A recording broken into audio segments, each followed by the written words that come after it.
Okay, this is the last, hopefully, I don't think I'm going to continue, on friendship. There's a group of sermons on this that elaborate on it um, on Daily Truth Base or on truthbase.net.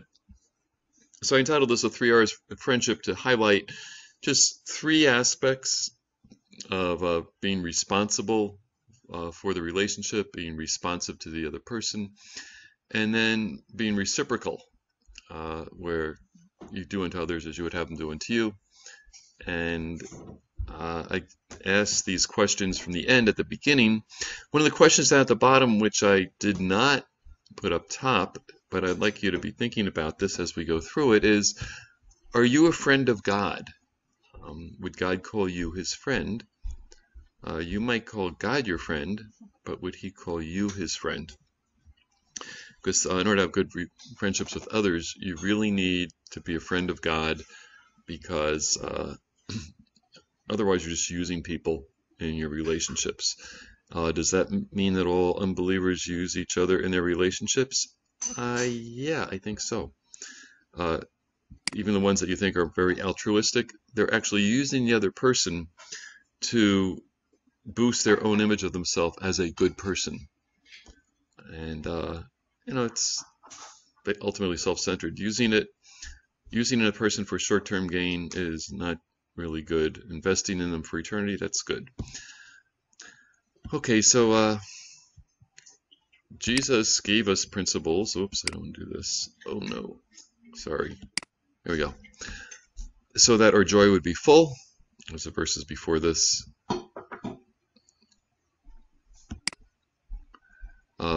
Laying down your life for your friends.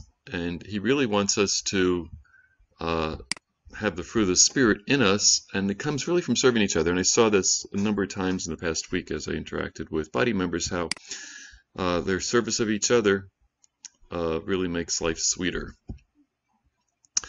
Okay, so we saw that millennials don't have friends,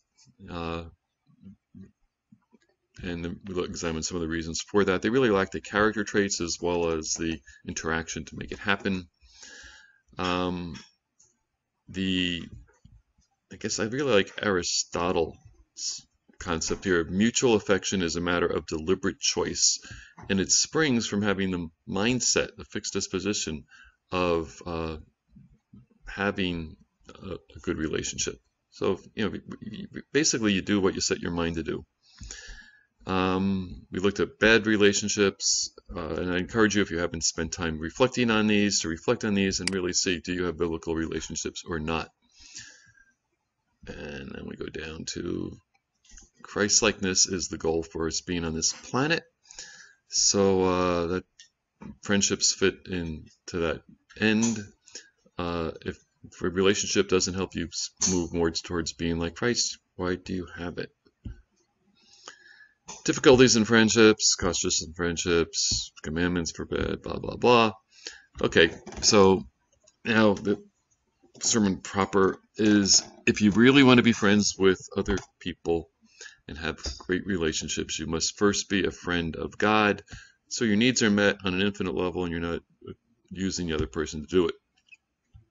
Oh yeah, here it is right there. Emerson, the condition which high friendship demands is the ability to do without it. So could you live without your relationships? One of my tests for thoughts about Christianity is, would that person's Christianity work if they were locked up in solitary confinement for their faith? Could they have joy? Could they have peace? Could they have all the things? You'd have a hard time loving one another, but you can pray for them. And most of the things I test against that fail. So you become a person of worth as a friend of God. Your character becomes more lovable. You have resources for the difficult times in relationships, which are inevitable. And you need to develop the skill set. So toil helps you do that. And then we got the thing that actually spells the acrostic friend. We did FRI, and now we're doing the END. Friends freely share and communicate, but you always have to be other-centered in your speech. It's not just a vent. It's the world's view, not necessarily God's view. Friends share time, they sacrificially love, and then relationships need repair, maintenance, and cultivation. So we looked at that last week. And you're investing both in each other and in a common cause. And the camaraderie that develops in a common cause, which you see on sports teams, military units, good marriages, they have a common cause and it draws them closer together. And C.S. Lewis said the very condition of having friends is that we should want something else besides friends. So that's kind of taken care of by becoming a friend of God.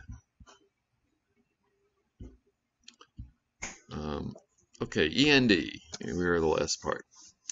So empathy and encouragement. Pythagoras, of Pythagorean theorem fame, a squared plus b squared c squared, was actually the guy who first coined the term philosopher. And in chasing down some of the context of this quote, I came across some ideas that might actually be a sermon for next week. Friends are companions on a journey who ought to aid each other to persevere in the road to a happier life. So I really I wasn't able to dig this part up out of his quotes, but he has the right idea. This is like a couple hundred years before guys like Plato, Socrates, Aristotle, those guys did their thing, and Cicero, way before Cicero. So happier life, it's a road to it, and it's a journey, and a journey takes effort, particularly in those days. You didn't have McDonald's along the way. It got hot, it got hard, the roads weren't paved, there were dangers, but companions on a journey aid each other, just like my mountain climb illustration as well. And the unhappy truth is that we can treat our friends shabbily. We don't treat them as they should be treated if they are near and dear to us. In fact, often we show the worst side to our alleged friends, and we use them, particularly in the non-Christian relationships. In Samuel, 2 Samuel, I think David's being or Saul, one of them was, you love your enemies and you hate your friends. And people can actually do that. Particularly when you get the pseudo-Christians. Yeah, they're born again, but they, you're supposed to love your enemies. And then they kind of use and abuse their friends. So that can happen.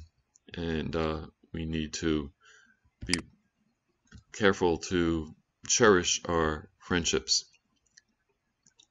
Empathy. It means to feel with. So I guess a common expression is, I feel your pain. And if you really mean that, it's actually really good. You understand the pathos of a person, and it gives you a sensitivity to their needs. Insensitive people usually don't have empathy. A little later, we're going to talk about need meeting. And insensitive people just, okay, here's a solution. I don't like having to hear about this. So, just get fixed, and, let me get back to my happy life. That's not really empathy. Empathy is, I feel your pain, but I don't want you to stay in it. And we're going to see in need meeting, if people just want to wallow in their pity, or, then you need to fix that. Encouragement, you all know the parakaleo word. It's a big word in Scripture. We actually have commands to do this. It means to call alongside, not come alongside. That's a total perversion of the word, and it doesn't fit its context. And the idea is you're climbing the mountain and you call others alongside. There's another word for it's translated compassion, and it means to speak parables alongside. And the parables are of encouragement. So that one is the come alongside, but not to come alongside and just share their pain, but to help them get back on the path to the journey. So friends share joys and have sorrows.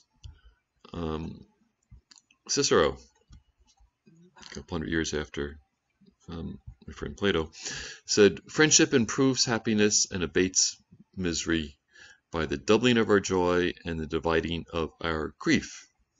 And you see example of this when someone had the lost coin, the woman did, and the guy had the lost sheep. When he comes home, he calls together his friends and neighbors and says to them, "Rejoice with me, for I have found my sheep which was lost." So the idea of being able to celebrate with others, celebrate our successes, is an important part of friendship. And when you sing happy birthday, you're basically sharing in the joy of the fact that the person is aging. I mean, no, that they lived another year successfully. And then a lot of people just feel better after they share their story, their tale of woe. And part of it is when you keep things bottled up and don't get them out and process them. This is particularly true of extroverts, but it is also true of introverts, that actually just saying what's bothering you, it's called getting it off your chest, does help you feel better. It also helps you look at things a little more objectively. If we're just stuck in our heads, things overwhelm us. And having friends to share with, it really bothers me that blah, blah, blah, blah. And the person says, yeah, they shouldn't have treated you that way. That is kind of where the world ends. And that's why people say, I don't want a solution, I just want empathy. But no, there's like a reason why they treated you that way. There's biblical ways to respond to it. And that's going to move us to our next thing on need meeting. But I remember once when I went down to Disney World with my parents and my sister and her spouse, and we went to the haunted house. And Disney World is not that much fun with one person. All the rides are divine with two, and it was particularly brought home to me when we go through the haunted house, and at the end of the haunted house ride, they kind of project a ghost into your hearse that you're riding in, and you realize there's no one sitting next to you except the ghost. Normally it's like ghost between the two, two people. Like, there's a ghost. But it's really so much more fun. Both the rides when you have another person that you're even if they're going to lose their life on a roller coaster, and they share your terror and it's more fun. So with most of life, it's kind of meant to be shared. God made us to be, the word is gregarious, it means being groups. And that's why he created the body as a fellowship of believers that are joined together, that are linked together, that rejoice with those who rejoice and weep with those who weep. We can do that. It requires other-centered sensitivity to make that happen. Then you can have bad friends. They double your sorrow. When Job's friends heard of this evil, they made an appointment together to come to mourn with him and to comfort him. And they are such bad comforters that they increased his sorrow. They really didn't understand what was going on. They weren't sensitive to the Spirit. They just shared platitudes with him till we said, oh, what miserable comforters you are. And Job actually complains, "Him that is afflicted, pity should be shown from his friend, and you guys are just causing me more grief." So you need to be careful that you are not adding to a person's grief in your attempts to buck up buckaroo. Sometimes that's what they need. Friends rejoice in each other's success. So this is a passage from John the Baptist. He does most of the end of John chapter 3. And his disciples came to him and said, they were actually being good friends of John. We're going to see later they defend each other's reputation. Hey, this guy Jesus is, baptizing more disciples than you are. He's getting a greater following. And John said, no, that's why I'm here. And John has some really insightful words of recognizing that Jesus came from heaven. He's got the words of the Father. His purpose was to come. He's the one that the scriptures talked about. He's the Messiah. you should pay attention to him. And John says, as an analogy of that, the friend of the bridegroom who stands and hears him rejoices greatly because of the bridegroom's voice. Therefore, John said, my joy is fulfilled. So when his friend Jesus, who let him stay in prison and get his head cut off, came, he rejoiced because of, this is the Messiah. He was the friend of the bridegroom. And when the bridegroom comes back for his church, I'm sure John will be there shouting hallelujahs. Now, friends don't often or always rejoice in each other's success because they're jealous. They don't have enough worth and value to basically bless others and rejoice and be happy because the other person is successful. A person with bad self-worth, even if they are successful in their own right, their self-images can still be so poor that they can't rejoice in another's success. This is kind of a really poignant thing. I kind of noticed that my mother, who's now the Lord, just was really insecure because of the way she was raised. She was almost like a street kid survivor, even though she had parents, but they totally abandoned her. And she just never had security, even though she goes on and gets advanced degrees. She was elected, Holistic Nurse of the Year for the nation. She just, I think she was in the mid-80s. She was 85. And we're having a birthday party for my father-in-law up at Willow Weemock, and everybody's gathered there. And everybody is talking about him because it's his 85th birthday. That's what you do. And then my mother gets up and, this is one of those times I felt like crawling in a hole, starts talking about herself. She says a few words as a segue to herself and then starts talking about herself. And I say, oh God, please make her stop.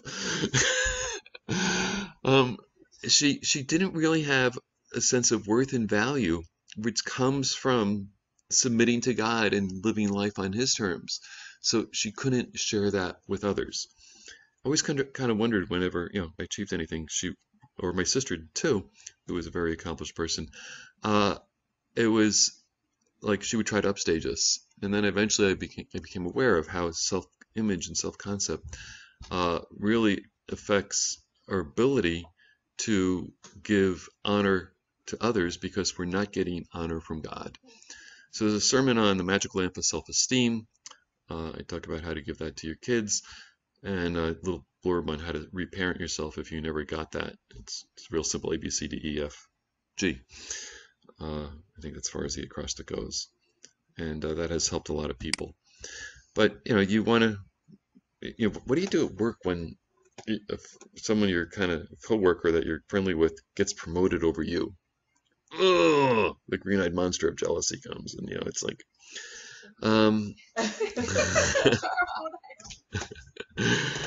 let's sabotage their work so they get fired. This is where being a friend of God helps, because you recognize the sovereignty of God. No good thing does He withhold who them who walk uprightly, and you can conclude it's not a good thing for me to have gotten this at this time. It's that simple. Psalm 84:11. So you can be. It's hard when you have your initial disappointment, but then recognizing that God has choosing this to happen. That's why understanding God's sovereignty is great, and it's not best for me at this time. So maybe it usually is something better for me. Someone reminded me they were listening to the Will of God sermon of when I was a busboy back working my way through college. A patron came in, and it was late, and I think the guy was drunk, and because it was kind of late, there weren't other people around to wait on, so I just kind of gave extra attention to his table. And he calls me over, and often I would get a buck or two from people. He gives me a $20 bill. I said, whoa, you sure you want to do this? And then I kind of looked at my other customers, and came back to him again. He called me over and asked for the 20 back, and I said, fine. It's his money. He gave it to me, but if he wants it back, he probably reconsidered. And I said, gave it back. And then he reaches into his pocket and takes out a wad of 20s and puts a $20 bill on them. Then he reaches into his other pocket and pulls out a wad of 100s, peels one off and gives it to me. And being willing to give up what I had got me more. And his instructions, which I never really followed, was put it in your shoe and then you'll always have it. I think I spent it for food. I was hungry, so I had it, but I didn't have it. My sock never wore out. Anyway, so if you recognize that God, hold things with an open hand is the principle that comes out of that, and it gets rid of jealousy as well. All right, let's see what we got next. Okay, so that is rejoicing in each other's. Then comes need solving. Emerson said, a true friend is someone who can make us do what we can do, live up to our potential, who isn't going to be satisfied with us, being a sluggard about life or spirituality, but recognizing that we're going to have to give an account for what we do. A verse of the day, which is very appropriate for July 4th, is Galatians 5:13. For brethren, you've been called to liberty, but do not use your liberty as an opportunity to just indulge your flesh, but through love serve one another. And love is need meeting. God so loved us that he met our need for a substitute for our sin, our need for getting the Spirit within us, our need for getting to heaven and living happily ever after in glory. So true friends are ones who are not going to be content to let us just wallow in our own mess, but want to help us get out of it. And Epicurus said, it's not so much our friends' help that helps as the confidence of their help. And that is what kind of enables us to take risks. Friends also, we're going to see a little later, are mirrors that we can see ourselves through them and recognize and celebrate what is good and recognize and change what is not so good. But having help, it's like when you first rode a bike, those of you who have ridden a bike, you usually had your parent hold on to it so you wouldn't fall over. And it's basically just being willing to catch them when they fall. If you look at gymnasts, you always see someone spotting them. Even weightlifters, the same thing.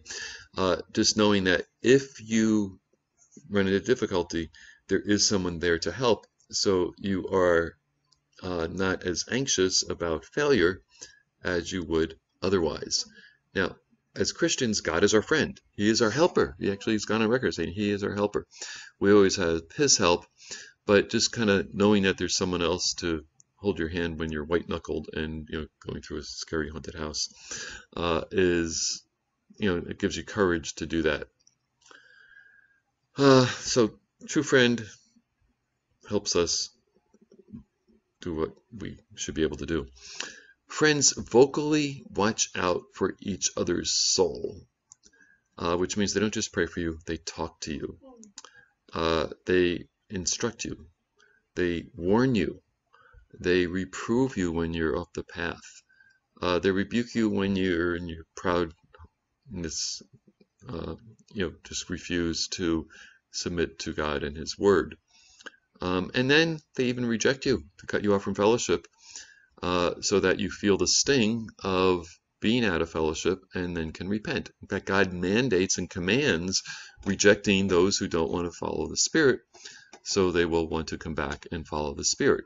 If you support them in their sin, you add to their sin and partake of it yourself.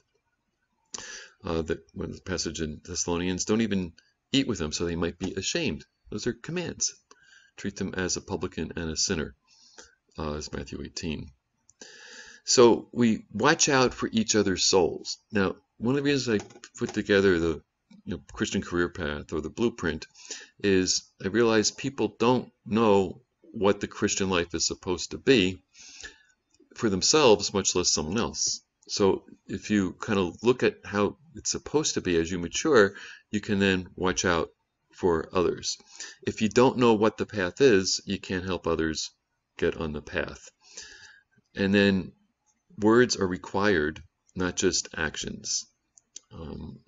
You walk the talk, which means it's got to be a talk that you walk. And then your example of it. Jesus didn't just come down here and be an example. He taught. You look at Paul. He wasn't just a great example. He used words. So ointment and perfume rejoice the heart. In a dry culture, being able to oil your skin was good. I had a friend from India who one summer was reveling in the fact that he was taking a bath in olive oil. It just wasn't the whole bath was olive oil, but he poured, I don't know how much olive oil into his bath. And then perfume. Also, I guess you get smelly in the hot environments. Also makes it so you're, plump and fragrant. Something similar to that is the sweetness of a man's friend by hearty counsel. And the word for hearty is soul. So if you're giving, mind, will, and emotions counsel that's correct, it is actually supposed to be good for people. Proverbs 27:6 says, "Faithful are the wounds of a friend, but the kisses of an enemy are deceitful." We'd rather have the kisses of the enemy. If you think about children, it's like the rod and reproof give wisdom. Those are wounds. But the kid left to himself is disgrace to the parent. We would rather have, if you ask a toddler, would you rather have your parent, train you or not? Definitely not. Yet as you grow older, you begin to recognize the wisdom of that. So, yeah, huh? Yeah. So it's a counsel that's concerned about what you think, about what you feel, uh, and what you do. And that what you feel thing, emotions are frequently incorrect because they come from incorrect values. So you're basically going to give a person counsel or advice or God's perspective about all those aspects of their lives. It's not just, no, you cannot wear, plaids and stripes together. It's a fashion faux pas of the highest magnitude. Um, so I'm going to do a little more when I get to iron sharpens iron. So faithful are the wounds of a friend. Oh, you really hurt me when you said that. I'm really sorry that was hurt. I couldn't think of any other way to say it, but it's something you really need to hear so you don't do yourself more damage. Self-harm is not good. So this guy, Bulwer Lytton, Bulwer, what a name. I actually came across him. A contest is named in his honor of the worst opening sentences of a novel.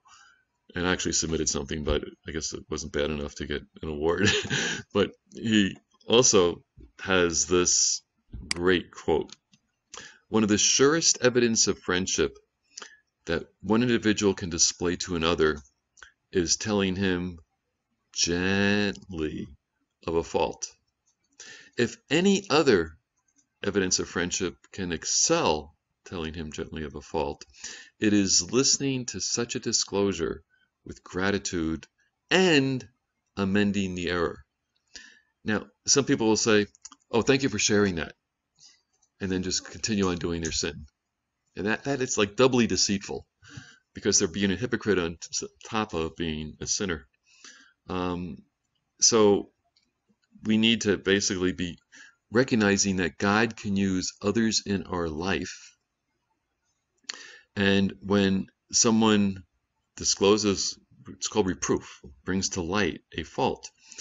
And normally the procedure, there's a sermon called every ministry is for garden variety Christians. I'm not an Apostle Paul. I'm not a teacher. I'm not a pastor. I'm not this or that. So I went through the scriptures and looked at the commands that were given to individual, everyday believers. One of my favorite passages is in Romans 15, that you're full of goodness and able to admonish one another.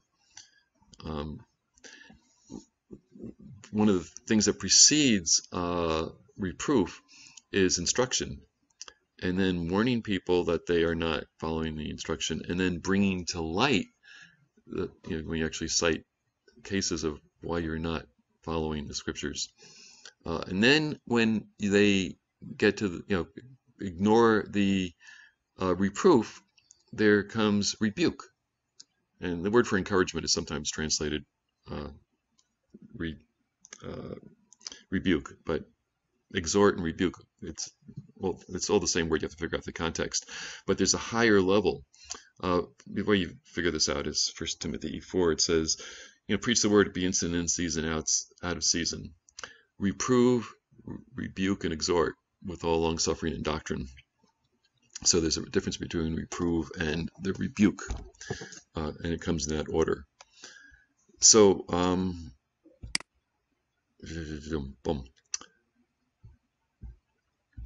yeah, the person needs to amend the error, not just say, thanks for that. Chinese proverb. I don't know if this is really a Chinese proverb. It sounds like a fortune cookie. Do not use a hatchet to remove a fly from your friend's forehead. So the reason you're tempted to use a hatchet is the thing is bothering you for a long time. And rather than deal with it properly and gently and praying for the person and understanding them and picking the right time to talk to them about it, or waiting for the right opportunity, that's really one of the tough things about this discipleship. It's why you need to be in touch with the Spirit of God. When is the right time to bring it up? And sometimes I've had to say, there's really no right time to bring this up. And I kind of need to do what needs to be done in obeying God. You're tempted to use a hatchet. So, you don't want people wanting to use a hatchet on you. You should be self-reproving. You should be reflecting on your life. I've done some sermons on taking heed to yourself. You should be asking God to search you and try you and see if there's any wicked way in you and lead you in the way of life everlasting. If you're doing this, you make life much more pleasant for those around you. You should not be a baby in diapers that constantly need to be changed, that are offense to everyone around you. And you basically need to take responsibility for yourself, and then you make it easier to live with others. Molière, who is a French, he actually has some leanings towards Biblicism or Christianity. He's a playwright. He says, the more we love our enemies, the less we flatter them. All right, that's, yeah. We love our friends. What? Not enemies. Oh, our friends. Sorry, my bad. The more we love our friends, the less we flatter them. It is by excusing nothing that pure love shows itself.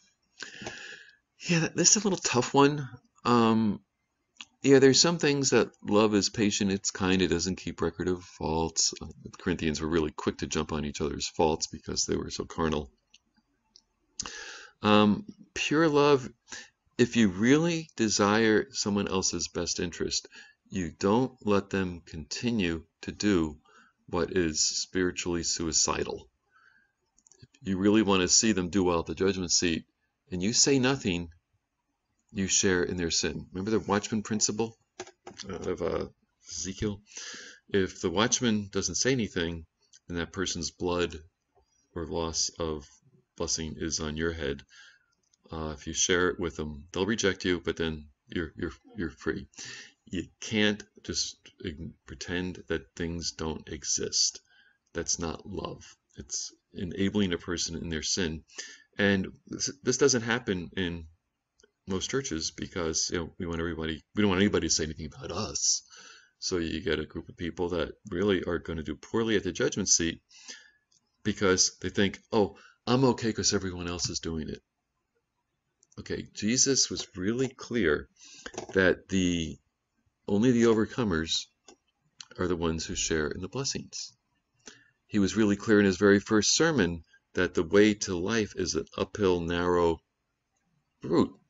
The broad way leads to hell, Gehenna. So many are going to go by that. Only a few are going to take the right way. And the more you love people, the more you want them to do well. This does not mean you're kind of like the, FBI listening in on everything to try to figure out, oh, what's wrong, or NASA. I know there's lots of government agencies doing this nowadays. Or, you're members of the Communist Party turning in anybody who might say anything unflattering against the government.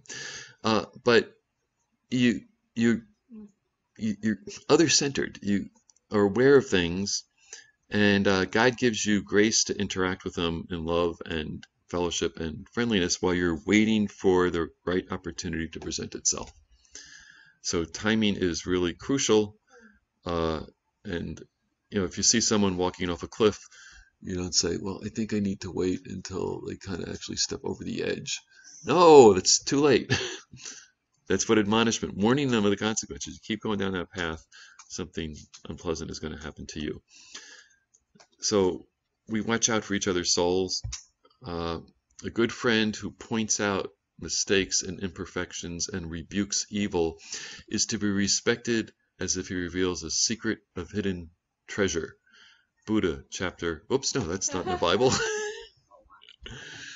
So Buddha got his stuff by reflecting on life. And there are a couple other people I've quoted in here that are not biblicists. And, we need to treasure someone who will tell us the truth and tell us what we don't want to hear. Good CEOs don't want yes men. Good CEOs want someone that's going to tell them the truth. Bad CEOs will fire someone who tells them the truth, because good CEOs want their company to prosper. Bad managers tolerate bad employees. HR and lawyers have kind of made that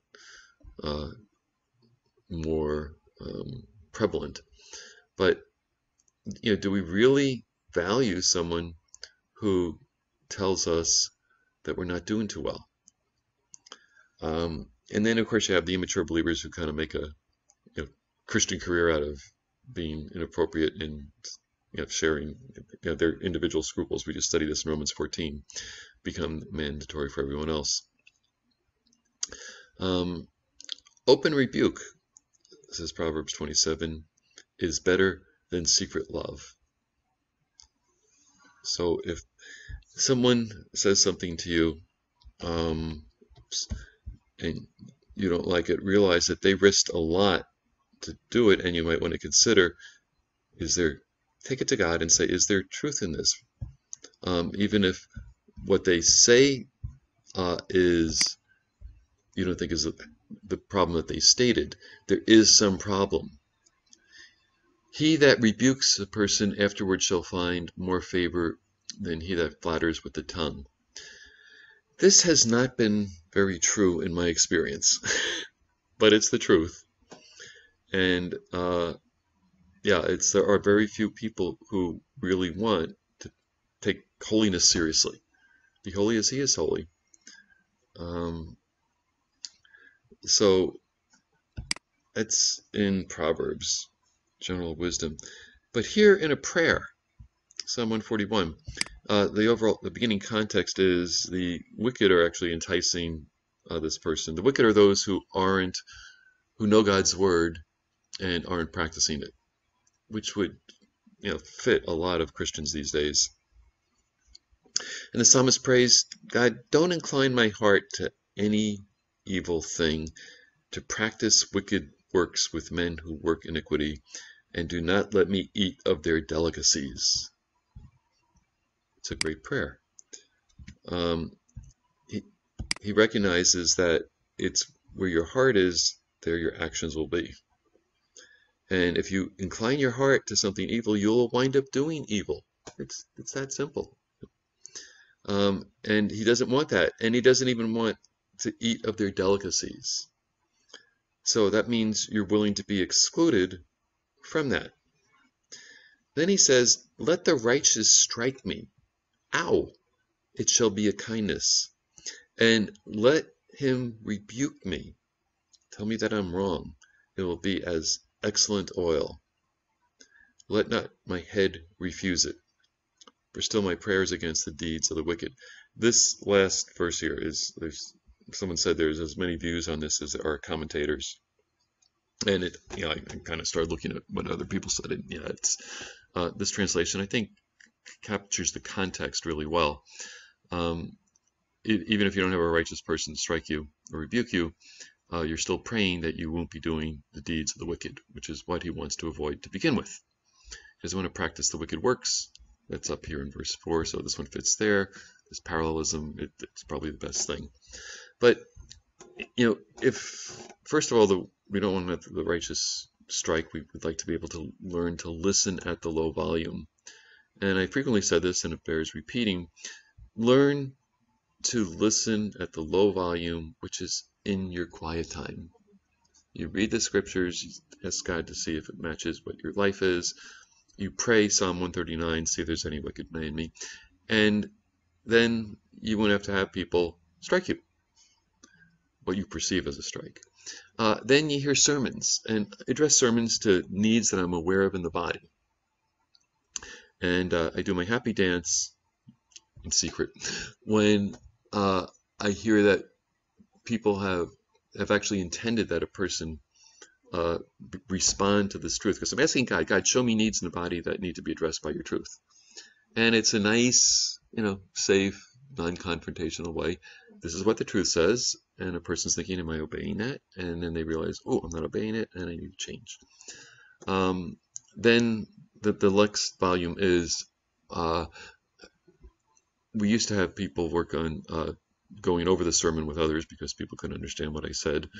And then you could highlight the things that, what do you think about that verse? So churches used to have discussed the sermon Sunday schools, which I think is an excellent idea because you only take in less than 10% of what you hear. Then eventually it gets into, hey, can we get together? I want to talk to you about something.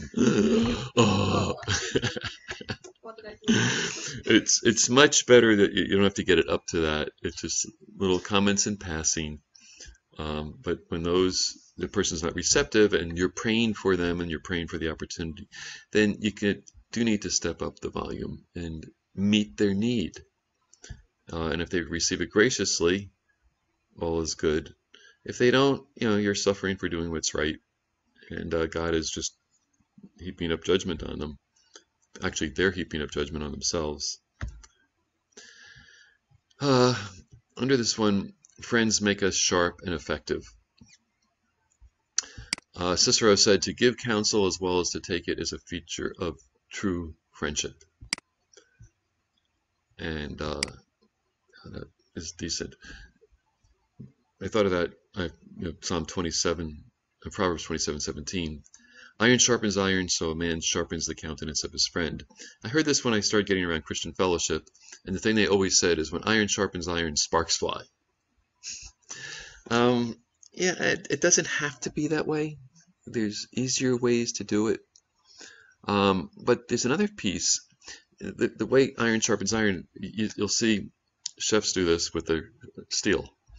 And you also see them do it with two knives. And the thing is, as you cut something, the blade, the sharpness comes back and gets dull. And then when you sharpen it from the correct direction, you put that burr back. But in order for that to happen, the first knife has to be sharp. So you can't be a dull knife and think you can sharpen others. It won't work. You need to work on being sharp and having your dull places made sharp, so you're in a better position to sharpen others. To give counsel as well as take it is a feature of true friendship. Who's this guy? Publilius says, reprove your friends in secret, praise them openly. And that's really the way it should work, so you don't embarrass them. When I was teaching at university, I had to make sure I I would ask for questions, and because students hadn't done preparation, they would give stupid answers. And I would have to distance my response because their self-worth was so at stake. Oh, that's interesting. Okay, anyone else? Yeah. And then, they eventually caught on that, the one that I kind of like, this also happens in Bible study. The one, yeah, I know. You want to, people have their worth and value in the wrong things. Faithful are the wounds of a friend. So, friends can pull out thorns. Androcles and the lion pulls the thorn out of it. There's a mouse and a lion, and the mouse comes because the lion's they're howling, my paw, and the little mouse comes to pull it out, and then they become friends for life until the lion eats them for a snack. No, he doesn't do that.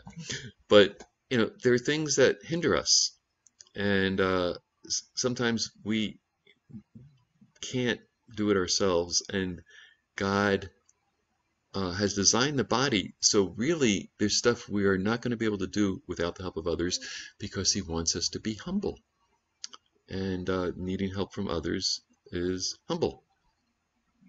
humility.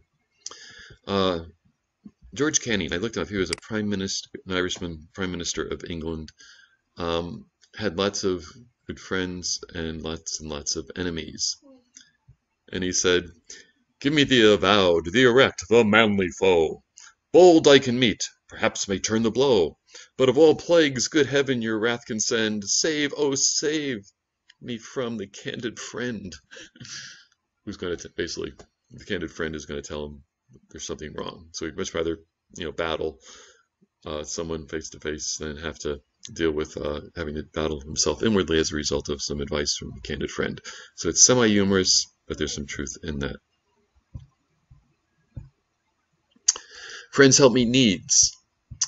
So we have the parable of the friend at night. This word for importunity is actually honor.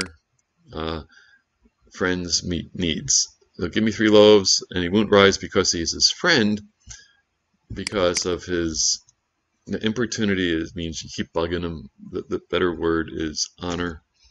Poet and Peasant by a guy called Bailey understands the Middle Eastern culture extremely well, and I think I reference where they find that on Daily Truth Base.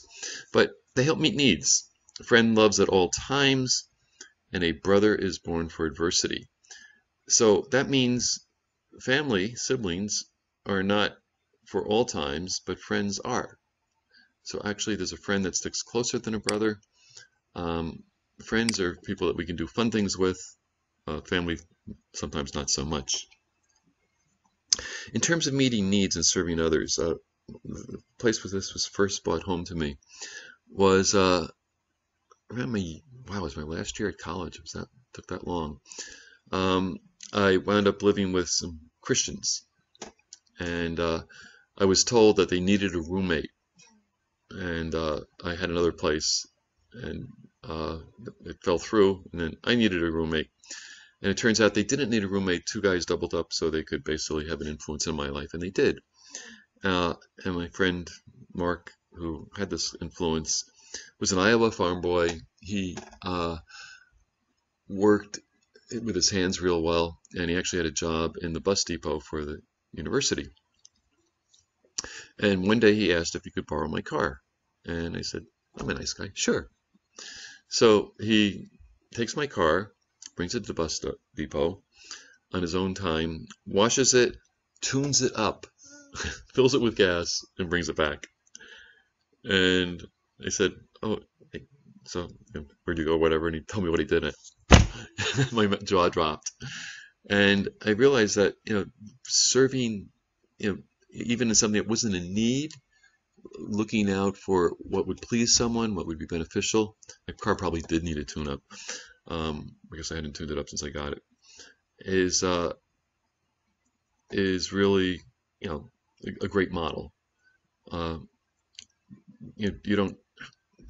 Jesus did not have to do all the nice stuff that he did, but he went above and beyond, and believers through the years have done that as well.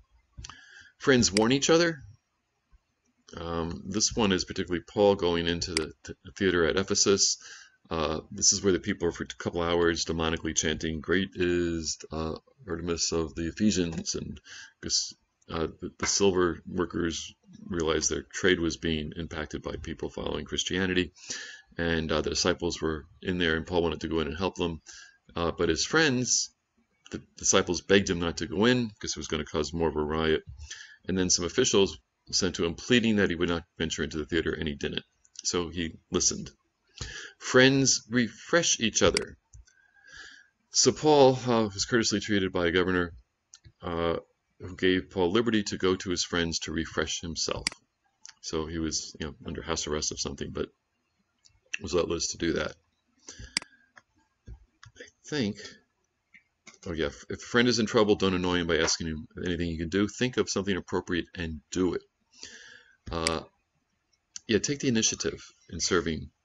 Over the years, we've hosted a lot of folks, and when we've had groups at our houses, they're the people who come in and say, "Is there anything I can help with?" Say no, say no, say no. And then there are other people who come in who say, "Hey, I can do that. Why don't you do something else?" So they look, they see what they can do, they realize that there are other things that I could do, and they take over and do it. So friends have to take the initiative to help meet needs. Okay, now we're at the D. 7 minutes. Friends defend life and reputation. To your own friend, father's friend, don't forsake them. It's better to have a neighbor near than a brother far away. Friends are loyal to another's reputation. And this is like a key mark. So one of the things that frequently happens is people will speak against another. That's actually the Greek word for blaspheme. The context is speaking against God. Paul got spoken against a lot. He handed some people over to Satan so that they would learn or be taught not to blaspheme. So Pilate sought to release Jesus, but after hearing the charges against him in John 19, Jews cried out, "If you let this man go, you're not Caesar's friend. Whoever makes himself a king speaks against Caesar, and you're supporting this guy. So Caesar is going to hear that you're not his friend." That's what friends are supposed to do. They defend another's reputation. It's loyalty. As you now know, in China, they have this national security law, which really is, if you say anything against the state, you are in violation and will, disappear. Friendship demands discriminatory allegiance. This is a key concept in understanding loving God with all your heart, mind, soul, and strength before you love your neighbor as yourself. You can't be serve mammon or money and God. It's a digital thing. You're either serving one or you're serving the other. You can't do both. On the path to glory, you can't take the path to the world. You can take one step along each path, and then you're doing a split. They're going in two different directions. And James pointed this out to the believers and recipients of his letters. He said, "You adulterers and adulteresses." Okay, what's an adulterer? That's a person who is married to another, who is having an illicit, illegal affair, sleeping with a person who they had not vowed fidelity to. Adulteress, same thing. So frequently God calls Israel a harlot because that was his wife and they were serving other gods, idols. Don't you know that friendship with the world is enmity or hostility with God? Whoever therefore will be a friend of the world is the enemy of God. So I asked you at the beginning, are you a friend of God? If you are, you cannot be a friend of the world. You can't be serving money and serve God. You're looking to God for the protection, to God for the benefits. It's one or the other. What are you trusting in? A proverb that I mentioned earlier, Proverbs 3. In all your ways acknowledge him and he will make your path straight. Trust in the Lord with all your heart. Previous one. Do not rely on your own thinking, which frequently is too worldly, but in all your ways acknowledge God and he will make your path straight. Similarly, sometimes you have to pick between friends.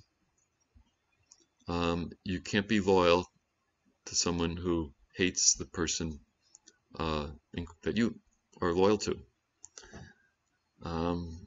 Discriminatory allegiance. It's made more clear on the God plane and on the civil governmental plane, but it's also true of the others.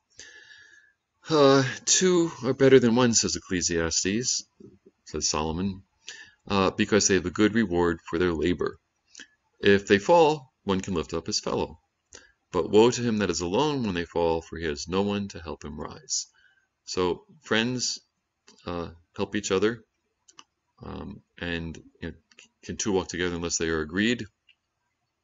They can't, so they have to be like-minded to have a really good friendship. You can have acquaintances, but basically, if you have to choose, it's like Jonathan and David, which is coming up next.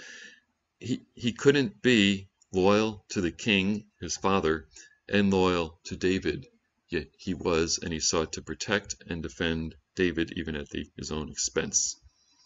So friends make soul sweaters. What's that mean? Well, if you ever, their hearts were knit together. The soul of Jonathan was knit with the soul of David, and Jonathan loved him as his own soul, says 1 Samuel 18. So I've seen lots of people knit sweaters. They have yarn, and sometimes they bring in another color, and the two of them they do some magic with the needles, and lo and behold, you now have the two knit together in a sweater. And that kind of is the way we should be. We become intertwined with each other. Our lives mesh, and we have the fabric of friendship.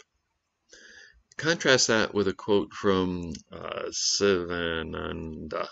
He's some famous yogi, started Divine Light Mission or something like that. It's from a total world view. Its major tenet is basically you are God. You can obviously say it's demonic. But here's what he said: rely on your own self, your own inner strength. Stand on your own feet. Do not depend on money, on friends, or anyone. When friends are put to the test, they will desert you. That's really an accurate picture of the world's view of life. Friends will desert you. Jesus' friends deserted him. I'll go to the cross with you. Well, eventually you will, but in the meantime, you're going to desert me. Couldn't you watch 1 hour? So you want to have friendships that are centered in God. The closer you can get to God, the closer you can get to each other. And in your friendship, you have some responsibilities. The last 3 we looked at today, and with defending the life and reputation. No greater love has anyone than this, that they laid down their life for their friend. I think Jesus said that. It's probably a good thing. Okay, any questions? I have one Sure. question about, I think previously talking about when friends cannot celebrate other success. Is it implying that they are comparing yourself to another? Okay, when friends can't celebrate another's success, does that imply that they are comparing themselves to another? Yeah, that's part of it. It often, in the promotion thing, well, I'm better than they are. Yeah, you probably are, but that's just, it's not in God's plan for you. Otherwise, you'd be there at the time. Yeah, there's competition that goes on. You see this particularly among siblings. They do that as well. Any questions from the other part of the world? Okay, then work on being a friend of God, and you got some skills and activities to develop in your life. Do the skills first and work on the activities, and we don't have to think about being friends anymore. Okay, let's pray. Heavenly Father, we thank you that you have enabled us to be your friends, as you called Abraham and David, friends of God. May we have a heart that is aligned with your heart. May we value your reputation above our own. May we value the people that you've put into our life as friends to help us be sanctified, to help us grow, to help us rejoice in our joys and grieve in our sorrows. Thank you that we have examples in the scripture of the friendships that believers have that enable them to endure tough times. May our friendships stand that test as well. Thanks for your truth. This time together in Christ's name. Amen.